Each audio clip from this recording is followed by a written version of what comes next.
Drink the Kool-Aid. March 2021. I'm a sailboat racer, right? Uh-huh. I like watching sailboats, and I like also riding motorcycles. That's wonderful. I like skiing, jogging in the rain, and a cool breeze.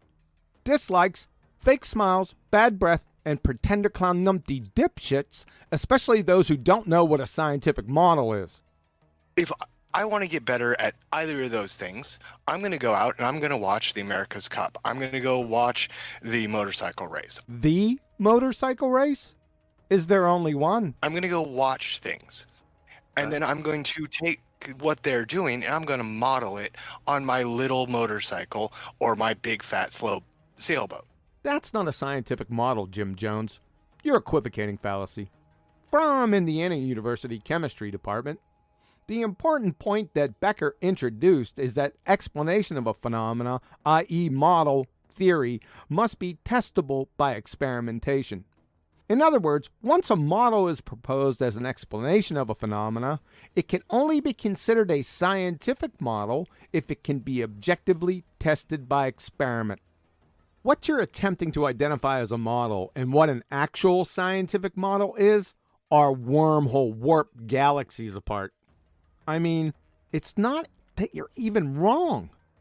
This is the belly-laughing dumpster fire category error as claiming beluga whales are catalytic converters. You're exposed, belly-laughingly so.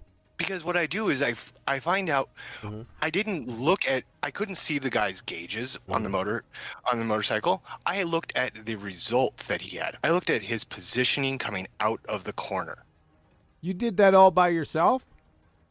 I'd have to say, sir, your story here, while entertaining on a second-grade doofus level, is getting somewhat bizarre.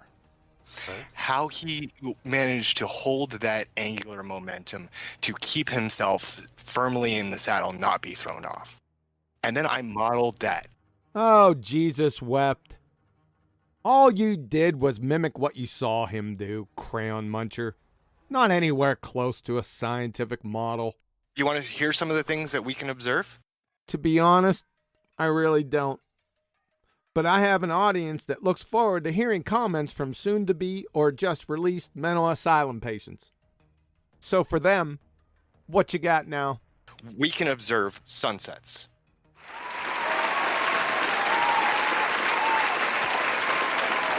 Your parents must be prouder than game roosters.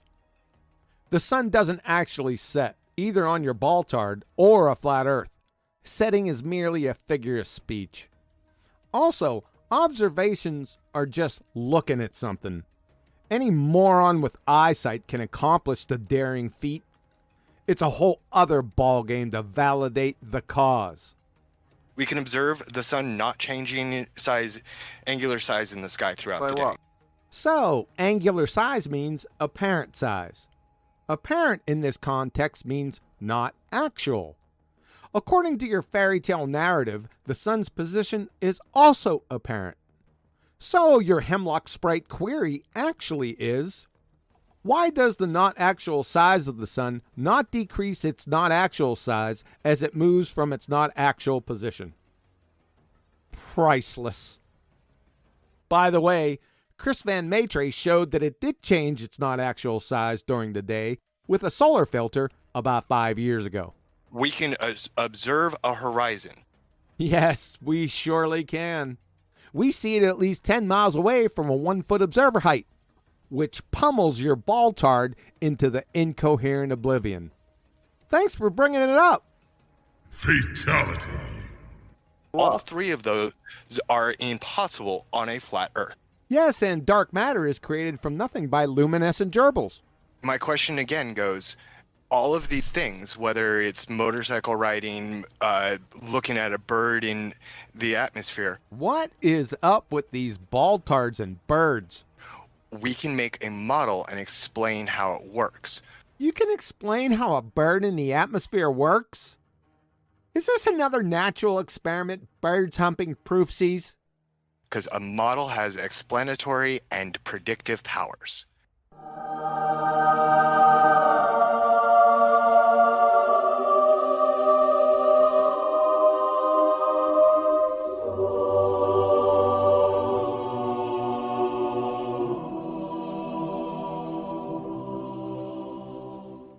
A scientific model can predict after its prediction, i.e. scientific hypothesis, has been validated by experiment.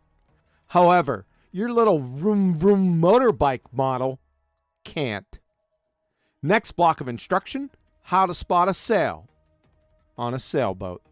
That's why we are so obsessed with a model. You're so obsessed with a model because you're a moron. Number one, I've clearly established that you don't know what an actual scientific model is. Number two, the equivocation fallacy models you've conjured in that pea-sized piece of horse manure you got between your ears haven't even reached wiki reification fallacy status, which is scary by itself. From your alma mater wiki. A common case of reification is the confusion of a model with reality. Number three, when you finally breach reification fallacy status, as a good majority of your ball-tard spinning space monkey brethren already have, you're going to realize, with assistance from your fleet of slobber nurses, you actually don't even have that.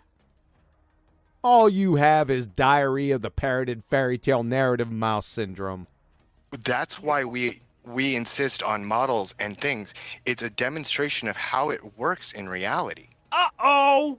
A common case of reification is the confusion of a model with reality. That's why we insist on models and things. It's a demonstration of how it works in reality. Uh-oh! A common case of reification is the confusion of a model with reality. We insist on models and things. It's a demonstration of how it works in reality. Uh-oh! Reification is the confusion of a model with reality. We insist on models. Get lost, dummy! So when a flat earther tells me they don't have a model, that's basically them saying, I don't know, and I can't even guess. It's admitting you lost before you even showed up to the table. Retard! Hold on, Where's the Chemo, flat where's their model? Have you seen it? That model, they don't have one yet, no. Let's see Sure, it. Oh, they check don't out have it? Google Earth. What the f***? Your ball-tard spinning monkey ball model is Google Earth? Say it ain't so. That little charade was renounced publicly, quite vigorously, over 3 years ago by the lowerarchy of your crayon-munching clan. Sounds like you're just making shit up. Do you think elevation is the same thing as curvature, sir? Because that's just dumb. Look here, you big dummy. Elevation isn't curvature. Elevation is elevation.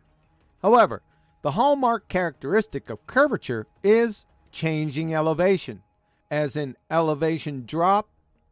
In this specific case, 8 inches per mile squared vertical drop off a tangent from your feet in every direction. You have the wrong emphasis on the wrong syllable. I've shot lasers off the moon. I actually shot it off the moon, and I know that because the first time we attempted the experiment, we missed the retro reflectors and got no signal. Oh, brother, another bouncing biscuit. This delusion wasn't and never will be a scientific experiment. Interestingly, on May 9th, 1962, MIT bounced a ruby laser off the moon. Where were the retro reflectors then, you retro Dummy! Hey!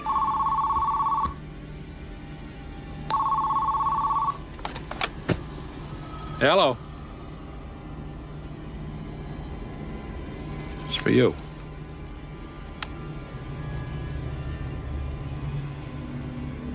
Yeah. You've just been erased.